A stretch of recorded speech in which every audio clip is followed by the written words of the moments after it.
Hello students, this is Prachi. Welcome to our channel. आज हम करने वाले हैं क्लास 11th फिजिक्स का chapter thermal properties of matter का नया topic, that is the Newton's law of cooling, which is also the last topic of this chapter. और अभी तक आप लोगों ने यहाँ तक की कोई भी वीडियो मिस कर दी है तो उसका लिंक आपको डिस्क्रिप्शन बॉक्स में मिल जाएगा, आप जाके प्लेलिस्ट को थ्रू कर सकते हैं। ऑल्सो यहाँ तक कि जितने भी चैप्टर्स हमने कवर कर लिए हैं, कंप्लीट बुक की जो प्लेलिस्ट है वो आपको डिस्क्रिप्शन बॉक्स में मिल जाएगी, आप जाके प्लेलिस्ट को थ्रू कर सकते हैं। तो लास्ट वीडियो में हमने डिस्कस किया था अबाउट किस तरीके से हीट ट्रांसफ़र होती है through conduction, convection, radiation. I hope आप लोगों को क्लियर हो गया होगा। तो हीट ट्रांसफ़र क्या होता है कि जब एक बॉडी से दूसरी बॉडी तक हीट जो होती है वो ट्रांसफ़र करती है। अब इसी के ऊपर हमारा जो बेस्ड है वो है आता है आपका न्यूटन्स लॉ ऑफ कूलिंग। अब ये न्यूटन्स लॉ ऑफ कूलिंग क्या कहता है? सिंपल सा एक एग्जांपल लेते हैं। अगर मान लो आपने गरम गरम चाय आप ला के रखी है या गरम दूध ला के रखा है, 5-10 मिनट बाद वो एकदम ठंडा हो जाता है, बिल्कुल रूम टेम्परेचर पर आ जाता है ना। एंड अगर सर्दियों की बात करें तो वो बहुत जल्दी ठंडा हो जाता है। तो ऐसा क्या हो रहा है? तो जो गरम जो पानी या फिर जो भी चाय आपने इसके अंदर रखी हुई है, इसका टेम्परेचर क्या हो रहा है? सराउंडिंग्स में जा रहा है ना। तो अगर मान लो इसका टेम्परेचर जो है वो मान लो T2 है और सराउंडिंग्स का टेम्परेचर क्या है? T1 है। ठीक है, तो वो क्या हो रहा है? T2 धीरे धीरे किस पे आने की कोशिश कर रहा है? T1 पे आने की कोशिश कर रहा है। यानी कि ये जो गर्म चीज़ है वो क्या होने की कोशिश कर रही है? कूल होने की कोशिश कर रही है। और उस कूलिंग के ऊपर बेस्ड है हमारा न्यूटन का लॉ। अब ये न्यूटन का लॉ क्या कहता है? वो कहता है कि जब ये कोई भी चीज़ गर्म है और वो ठंडी होने की कोशिश कर रही है, यानी कि उसकी जो हीट है वो क्या हो रही है? लूज हो रही है ना, लॉस हो रहा है हीट का। तो जो हीट का जो लॉस हो रहा है वो किसके ऊपर डायरेक्टली प्रोपोर्शनल है? किसके ऊपर डिपेंड करता है? वो टेम्परेचर डिफरेंस पे डिपेंड करता है। वही जैसे मैंने अभी आपको एक्सप्लेन करा कि सर्दियों में बहुत जल्दी ठंडा हो जाता है ना, और गर्मियों में जो वही चाय का कप है इतनी जल्दी जो है वो ठंडा नहीं होता है ना। तो इसका क्या मतलब हुआ? गर्मियों में जो टेम्परेचर होता है बाहर का, ठीक है, वो भी क्या होता है? गर्म होता है। तो जो हीट हो रही होती है वो धीरे धीरे हो रही होती है लॉस। ठीक है, लेकिन सर्दियों में हीट ज़्यादा लॉस हो रही होती है। अब जैसे अगर मैं यहाँ पे बात करती हूँ, अगर मैं यहाँ पे समर्स की बात करूँ, ठीक है, समर्स में क्या होगा? मान लो समर्स में जो रूम टेम्परेचर है वो हम मान लेते हैं 30 डिग्री है। ठीक है, 30 डिग्री सेल्सियस है मान लेते हैं। और जो इसका टेम्परेचर जो है वो मान लो गरम चाय का जो टेम्परेचर है वो मान लो 90 डिग्री सेल्सियस है। ठीक है, तो जो हीट लॉस है ना वो इसके डिफरेंस पे डिपेंड करता है। तो यहाँ पर डिफरेंस कितना आ रहा है आपके पास? 60 डिग्री का आ रहा है ना, 60 डिग्री का आ रहा है। ऐसी अगर मैं विंटर्स की बात करूं, ठीक है, विंटर्स में क्या हो रहा है? विंटर्स का जो टेम्परेचर है, मान लो बाहर का टेम्परेचर जो है विंटर्स का मान लो वो 10 डिग्री है। ठीक है, और इसका चाय का अभी भी कितना है? वो 90 डिग्री ही है। ठीक है, तो अब इसके अंदर जो डिफरेंस है वो ज़्यादा आ रहा है। इसमें 60 का आ रहा है, इसमें डिफरेंस कितने का आ रहा है? 80 का डिफरेंस आ रहा है। तो जिसके अंदर डिफरेंस ज़्यादा है वहाँ पर हीट लॉस जो है वो क्या हो रहा है? जल्दी हो रहा है। ठीक है, तो हीट लॉस जो हो रहा है, रेट ऑफ हीट लॉस जो है वो डायरेक्टली प्रोपोर्शनल है किसके? डिफरेंस ऑफ द टेम्परेचर के। तो समर्स में थोड़ा सा टाइम लग रहा है, लेट ठंडा हो रहा है, विंटर्स में फास्ट ठंडा हो रहा है। तो सेम चीज आ जाएगी यहाँ पर कि रेट ऑफ लॉस ऑफ जो हीट है वो डायरेक्टली प्रोपोर्शनल है इनके रेट चेंज ऑफ टेम्परेचर। इसको एक बार हम डिफाइन करते हैं। तो हम इसको ऐसे डिफाइन कर सकते हैं कि rate of loss of heat of a body is directly proportionate to the difference of the temperature between the body and the surroundings. और rate of loss of heat कैसे हमने लिखा है? -dq/dt। ठीक है, रेट के लिए क्या आ जाएगा? टाइम आ जाएगा कि how fast the heat is getting loss and या हाउ स्लो। ठीक है, तो और ये नेगेटिव का मतलब क्या आ रहा है? लॉस। हीट लॉस का मतलब हो गया यहाँ पर नेगेटिव। इसको अगर हम मैथमेटिकली लिखें तो heat loss, rate of heat loss is directly proportionate to the temperature difference of the body. ठीक है, तो ये है आपका न्यूटन का लॉ, कूलिंग लॉ। ठीक है, अब जैसे ही हम डायरेक्टली प्रोपोर्शनल का साइन हटाते हैं, कोई ना कोई कांस्टेंट लगाते हैं, तो ये क्या हो जाएगा? -dq by dt is equals to k and it is t2 minus t1 or you can write delta t. ठीक है, तो ये आ गया आपके पास क्या, where k is some constant, और constant ये क्या बताता है कि how much heat is radiated, कितनी हीट निकल रही है. ठीक है, तो ये k आपका ये बताता है, तो हम यहाँ पे लिख सकते हैं where k is a constant. ठीक है, and tells how much heat is radiated. Clear होगी ये बात. ठीक है, तो अब अगर हम बात करें कि how much heat is radiated, ठीक है, how much heat is radiated, कितनी जो है हीट निकल रही है बाहर. ठीक है, तो फॉर स्मॉल हीट तो dq हम यूज करेंगे. ठीक है, तो हमने फॉर्मूला ऑलरेडी पढ़ रखा है स्पेसिफिक हीट का. स्पेसिफिक हीट का फॉर्मूला हमने क्या पढ़ रखा है, Q अपॉन में m डेल्टा T, ये हमने पढ़ रखा है स्पेसिफिक हीट का फॉर्मूला. ठीक है, तो अब अगर मैं यहाँ से बात करती हूँ, स्पेसिफिक हीट का मतलब क्या था कि किसी एक पर्टिकुलर बॉडी की हम बात कर रहे हैं, किसी पर्टिकुलर मटेरियल की हम बात कर रहे होते हैं. ठीक है, तो ऐसे ही अगर हम किसी भी मटेरियल की बात कर रहे हैं तो उसकी कितनी जो हीट है वो रेडिएट हो रही है, तो वहाँ से हम क्रॉस मल्टीप्लाई करके लिख सकते हैं Q equals to S M delta T, है ना. अब अगर मैं स्मॉल हीट की बात कर रही हूँ, स्मॉल हीट की बात करें तो वहाँ से मैं नॉर्मल लिख सकती हूँ small m small s and यहाँ पर स्मॉल डेल्टा के लिए क्या होगा डी टी. ठीक है, अब यहाँ पे मैं कौन सी बॉडी की बात कर रही हूँ, इस नॉर्मल बॉडी की बात कर रही हूँ, है ना. और सराउंडिंग्स को मैं टेम्परेचर को मानती हूँ मैं T1. ठीक है, T2 हम यहाँ पे लिख सकते हैं, T2 जो है वो है टेम्परेचर ऑफ बॉडी जिसकी हम पर्टिकुलरली बात कर रहे हैं. एंड T1 क्या है, सराउंडिंग्स टेम्परेचर, है ना, सराउंडिंग्स टेम्परेचर, ये बात हो रही है. तो अब यहाँ पे हम पर्टिकुलरली हीट रेडिएटेड की बात कर रहे हैं, तो यहाँ पर हम किसकी टेम्परेचर की बात करेंगे, बॉडी की, उसी के स्पेसिफिक हीट की बात करें, उसी की मास की हम बात हो रही है. और यहाँ पे भी क्या आ जाएगा dt2, तो 2 का मतलब क्या है, बॉडी का टेम्परेचर. तो इस चीज़ को अगर मैं ध्यान से पढ़ूँ तो इसका क्या मतलब है, how much heat is radiated. अगर मैं स्मॉल हीट रेडिएटेड की बात कर रही हूँ तो mass of the body, specific heat of the body and जो उसमें से टेम्परेचर जो रेडिएट कर रहा है उसका small portion, that is dt2. Clear होगी ये बात. ठीक है, now we know that dq की ये वाली जो वैल्यू होती है, can we put this value in equation first, इसमें पुट कर सकते हैं, बिल्कुल कर सकते हैं. तो कर दो, यहाँ पे क्या आ जाएगा माइनस dq की जगह क्या आ जाएगा msdd2. ठीक है, डिवाइड में dt. अब यहाँ पर ये टेम्परेचर है और यहाँ पर नीचे जो है ये क्या है, टाइम है. ठीक है, is equal to k t2 minus t1. Clear है ये बात. ठीक है, आगे चलें. अब आगे अगर हम देखें इसको, अगर मैं क्रॉस मल्टीप्लाई करती हूँ, ठीक है, तो क्या मिलेगा मुझे मिलेगा यहाँ पर माइनस के डी टी. ठीक है, K D T into T2 minus T1 is equal to MSDT2. ठीक है, ओके. इसको और हम थोड़ा इधर उधर लेकर जाते हैं, तो देखो कैसे लेकर जाएंगे, माइनस के डी टी, MS कांस्टेंट है यहाँ पर, मास एंड स्पेसिफिक हीट वो हम यहाँ ले आए, यहाँ पर DT2 है और ये क्या आ जाएगा, ये नीचे आ जाएगा T2 माइनस T1, नीचे आ जाएगा आपके पास. ठीक है, अब इस चीज़ को ध्यान से देखो, दिस इज अ कांस्टेंट, है ना, K भी क्या था, कांस्टेंट था, mass of the body constant, specific heat of the body is constant. तो इस पूरे को, स्मॉल के था, अब यहाँ पर मैं पूरे को यहाँ पे कैपिटल के लिख सकती हूँ, तो इस पूरे को मैं यहाँ लिख देती हूँ कैपिटल के, माइनस तो चलता ही रहा है, ये आ जाएगा आपके पास कैपिटल के और ये हो जाएगा normal dt is equal to dt2 upon में T2 माइनस T1. ठीक है, अब यहाँ मैं मेंशन कर देती हूँ वेयर कैपिटल K की वैल्यू क्या है, स्मॉल k डिवाइड में ms. ये भी क्या है, एक तरीके का कांस्टेंट ही है. ठीक है, तो इसलिए पूरे कांस्टेंट को हमने एक साथ लिख दिया यहाँ पर. ठीक है, अब देखो हमने यहाँ पे इंटीग्रेशन में देख रखा है कि जब कभी भी इस तरीके से होता है, ठीक है।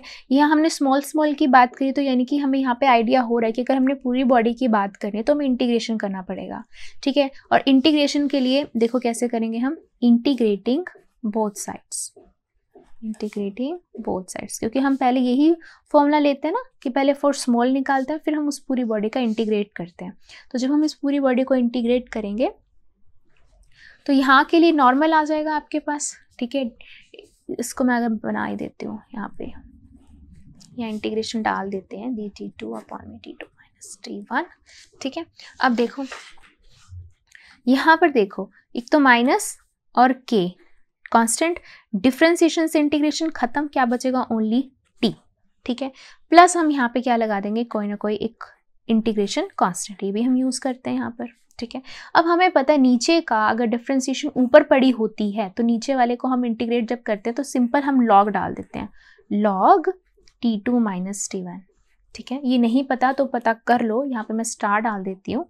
अगर कभी भी इसे डिफरेंशिएशन आती है और इंटीग्रेशन आती है और नीचे का जो डिफरेंशिएशन ऊपर पड़ा हो, जैसे t2 है, t2 का डिफरेंशिएशन ऊपर पड़ा हुआ है dt2, ठीक है, तो हम इसका डायरेक्ट क्या लिख सकते हैं, लॉग लिख सकते हैं, और ये तो कांस्टेंट है ही हमारे पास, ठीक है। लिख लिया हमने लॉग, ओके। अब अगर ये लॉग है, इधर जाके हम क्या लेकर जाते हैं, अगर इसका 1 बाय लॉग जो होता है, ठीक है, 1 बाय लॉग जो होता है वो क्या होता है, एक्सपोनेंट होता है, क्या होता है, एक्सपोनेंट होता है। तो अगर मैं यहाँ से लेकर जाऊंगी तो इसका क्या बन जाएगा, एक्सपोनेंट बन जाएगा। एक्सपोनेंट मतलब इसकी पावर ये सारी की सारी ये आ जाएगी, minus K T plus C is equal to, ये नॉर्मल आ जाएगा t2 माइनस t1। अब देखो इसको हम लिख सकते हैं माइनस के टी प्लस, ये तो डॉट ई और सी लिख सकते हैं, है ना, तभी हम कहते हैं ना बेस सेम पावर क्या हो जाती है, ऐड हो जाती हैं, राइट। लेकिन this is a constant, again exponent constant होता है, एक्सपोनेंट की पावर कांस्टेंट, तो ये पूरा का पूरा क्या हो गया, कांस्टेंट हो गया, ठीक है। तो यहाँ पे हमने ऑलरेडी सी यूज कर रखा था, तो यहाँ हम यूज करेंगे सी डैश, ठीक है। तो ये हो जाएगा आपके पास सी डैश ई की power minus K T is equal to t2 minus t1, ये माइनस इधर आके हो जाएगा प्लस, तो यहाँ पे हम लिखेंगे t1 प्लस सी डैश ई की power minus K T equals to t2। तो ये हो गया आपका एक फॉर्मूला, इसके ऊपर भी मैंने स्टार लगा दिया है, और यहाँ मेंशन कर देते हैं कि वेयर सी डैश जो है वो क्या है, ई की पावर सी। तो ये एक आपको एक पर्टिकुलरली फॉर्मूला मिल चुका है जिससे आप निकाल सकते हो ये बॉडी का टेम्परेचर कितना है, सराउंडिंग्स का कितना है, कांस्टेंट्स जो भी मेंशन होंगे, और इस तरीके से आप उसको कैलकुलेट कर सकते हो, ठीक है। तो ये था न्यूटन्स का कूलिंग लॉ। अब इसके ऊपर एक छोटा सा ना एक ग्राफ भी है, वो ग्राफ क्या कहता है, वो कहता है कि अगर हम एक ग्राफ प्लॉट करते हैं between temperature difference and time, ठीक है, temperature difference that is t2 minus t1, और यहाँ पे टाइम के बीच में अगर मैं ग्राफ प्लॉट करती हूँ, ठीक है, और वो ग्राफ कैसा आता है, वो कुछ इस तरीके का आता है, ऐसा आता है ग्राफ, ठीक है। अब इस ग्राफ को समझिए, बहुत अच्छे से समझिए, इसको देखना।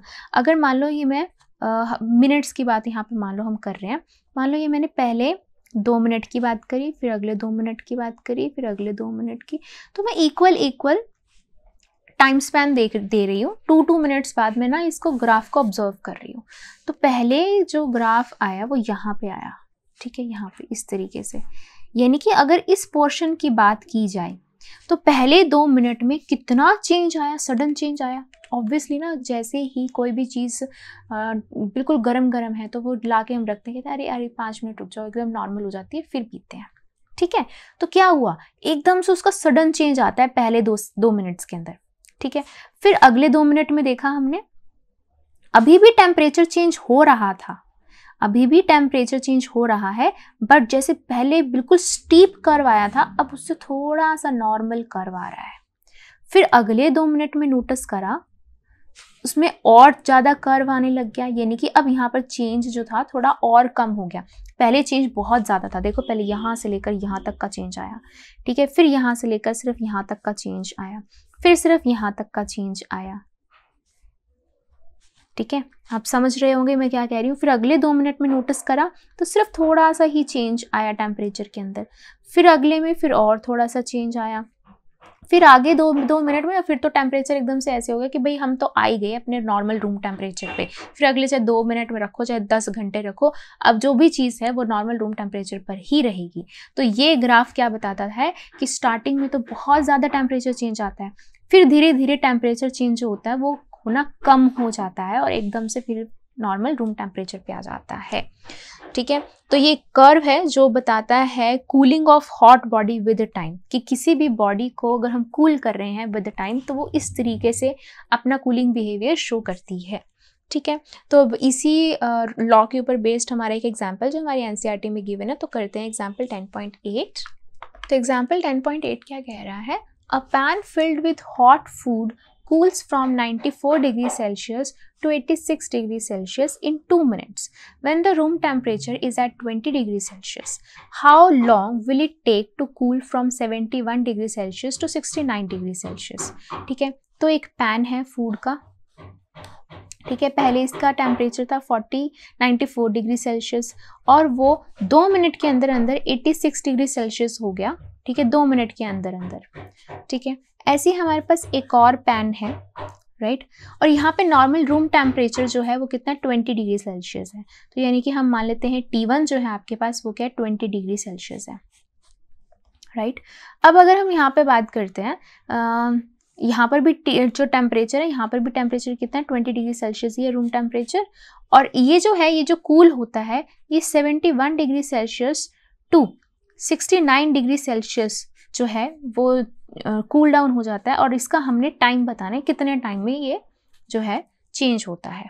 ठीक है, तो अब यहाँ के लिए हमारे पास कौन सी इक्वेशन वर्क करेगी, तो हमारे पास लॉ क्या था, हमारे पास लॉ था कि जो भी हीट चेंज हुई है, ठीक है, वो क्या है, वो हमारे पास इससे आती है ना, बट हमारे पास यहाँ पे हीट तो नहीं है, हमारे पास तो यहाँ पर सिर्फ और सिर्फ टेम्परेचर और टाइम का ही हमारे पास यहाँ पर डाटा गिवन है। तो उसके लिए हम यहाँ पर जाएंगे अपनी जो हमने डेरिवेशन से काफ़ी सारी चीज़ें निकाली थी।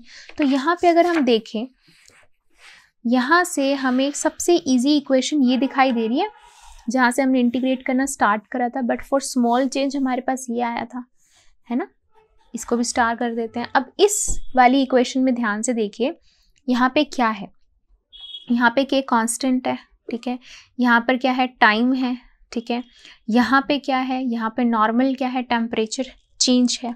ठीक है, तो हम यहाँ पर ये मेंशन कर सकते हैं, इसको कुछ ऐसे क्रॉस मल्टीप्लाई करके कुछ ऐसे लिख सकते हैं,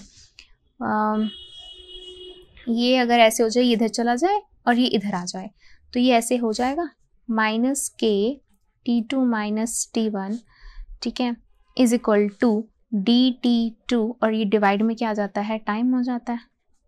ठीक है, ये आ जाता है। अब यहाँ क्या है, ये है नॉर्मल माइनस के, और ये क्या है change in temperature, change in temperature. ठीक है, एंड यहाँ पे क्या है आपके पास चेंज इन टेम्परेचर डिवाइड में यहाँ क्या है टाइम। तो अब ये पूरी की पूरी इक्वेशन आपके पास क्या आ चुकी है, एक तरीके से इसको आप यूज़ कर सकते हैं यहाँ पर। ठीक है, तो यहाँ पर मैं इक्वेशन लिखने वाली हूँ, क्या हम यहाँ लिखेंगे, एज वी नो कि minus K delta T equals to DT2 divide में टाइम होता है। ठीक है, अब ये क्या क्या चीज़ें हैं, ये है आपके पास, यहाँ पे आता है चेंज इन टेम्परेचर कि कितना टेम्परेचर में चेंज आ रहा है, ये हो जाएगा चेंज इन टेम्परेचर। ठीक है, फिर आता है आपके पास DT2, DT2 का मतलब क्या है कि वो नॉर्मल रूम टेम्परेचर से कितना चेंज है। ठीक है, तो ये नॉर्मल रूम टेम्परेचर से कितना में चेंज है वो ये होता है आपके पास। क्लियर है ये बात? ठीक है, okay, sorry trim this part. अब ये जो फॉर्मूला है, अब इस फॉर्मूले में ये क्या क्या चीज़ें गिवन है, तो इस चीज़ को ध्यान से देखना। माइनस के जो क्या है वो एक नॉर्मल कांस्टेंट है। ठीक है, अब ये क्या होता है, डेल्टा टी क्या होता है, व्हाट इज डेल्टा टी, हमने अभी भी बताया डेल्टा टी का मतलब होता है T2 माइनस T1। ठीक है, कि कितना बॉडी के अंदर चेंज आ रहा है माइनस कितना वो नॉर्मल रूम टेम्परेचर पे चेंज होता है, वो होता है डेल्टा टी। अब ये होता है DT2, यानी कि बॉडी, सिर्फ बॉडी में कितना चेंज आ रहा है वो ये होता है, सिर्फ बॉडी में कितना चेंज आ रहा है।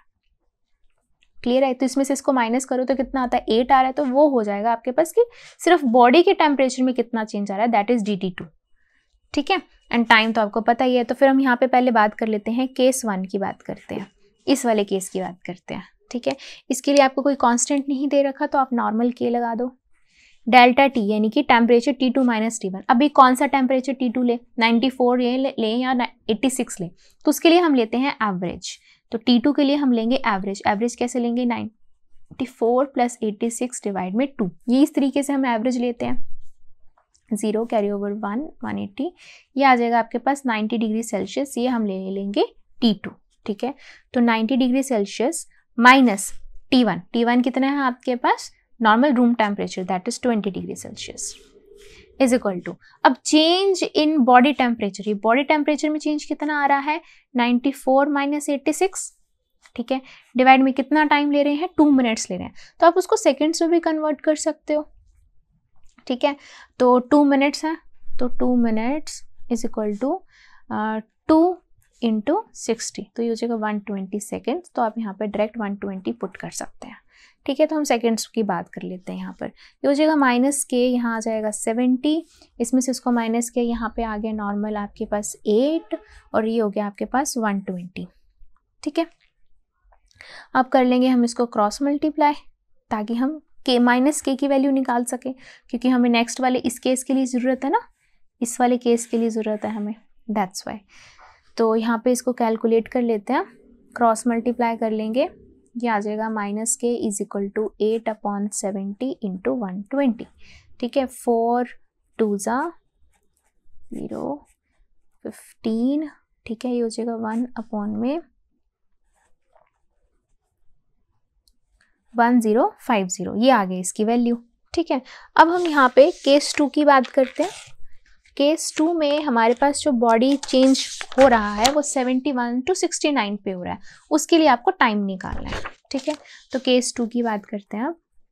केस 2, अब जो बॉडी चेंज हो रही है वो 71 डिग्री सेल्सियस से 69 डिग्री सेल्सियस में चेंज हो रहा है, और रूम टेम्परेचर अभी भी कितना है 20 डिग्री सेल्सियस है, ठीक है। तो इसके लिए फिर से फॉर्मूला लगा दो, minus K delta T equals to DT2 upon में टाइम। अब minus K delta T is T2 minus T1 is equal to DT2 upon में T। अब T2 माइनस T1 क्या है, चेंज इन टेम्परेचर, ठीक है, जो बॉडी का टेम्परेचर है और जो रूम का टेम्परेचर है। तो T2 के लिए हमें इसका क्या करना पड़ेगा, एवरेज निकालना पड़ेगा। तो निकालो, एवरेज निकालो इसका, 0 कैरी ओवर 140, ये आ जाएगा आपके पास 70 डिग्री सेल्सियस। तो ये हो गया minus K 70 degree Celsius minus 20 degree Celsius is equal to, इसके अंदर चेंज कितना है 71 माइनस 69 डिवाइड में ये टाइम आपको निकालना है, ठीक है, ओके। अब माइनस के की वैल्यू देखो, है तो वही फूड है ना, तो यानी कि इसका जो कांस्टेंट यहाँ आपने निकाला है वही इसका कांस्टेंट यहाँ पे यूज होगा। तो माइनस के की वैल्यू यहाँ पे डायरेक्ट पुट कर देते हैं, 1/1050, ठीक है। और ये ऊपर से कितना आ गया 50, इसको इसमें से माइनस कर दिया, ये आ गया आपके पास ओनली 2, ठीक है, डिवाइड में टी। क्रॉस मल्टीप्लाई कर देंगे, टी ऊपर चला जाएगा, 2 डिवाइड में 50 एंड इंटू 1050 ऊपर आ गया, इसको इससे कैंसिल कर दिया, 5 2 ज़ा 10, 5 1 ज़ा 5, ठीक है। 2 मल्टीप्लाइड 21 इज 42, और हमने किस में लेकर आ रहे थे टाइम, सेकेंड्स में, तो ये हमारे पास आ गया 42 सेकेंड्स। तो देखो यहाँ पर भी वो जो ग्राफ हमने बताया था वो ग्राफ यहाँ पर भी कितना फिट बैठ रहा है, कैसे देखो, पहले 2 मिनट के अंदर कितना टेम्परेचर में चेंज आ गया, इतना टेम्परेचर में चेंज आ गया, ठीक है, 94 से लेकर इतने में आ गया 86 में आ गया, ठीक है। फिर अगले में क्या हुआ, 42 सेकेंड्स के अंदर उसके अंदर कितना चेंज आ गया, उसके अंदर 2 डिग्री का चेंज आ गया। क्लियर है ये बात, ठीक है। तो इस तरीके से आप इसको सॉल्व कर सकते हैं जब कभी आपको टेम्परेचर चेंज निकालना होता है and with respect to time. तो ये था आपका example 10.8। Thank you, that's all for this video. Next video में हम डिस्कस करेंगे complete back exercise of this chapter. Thank you.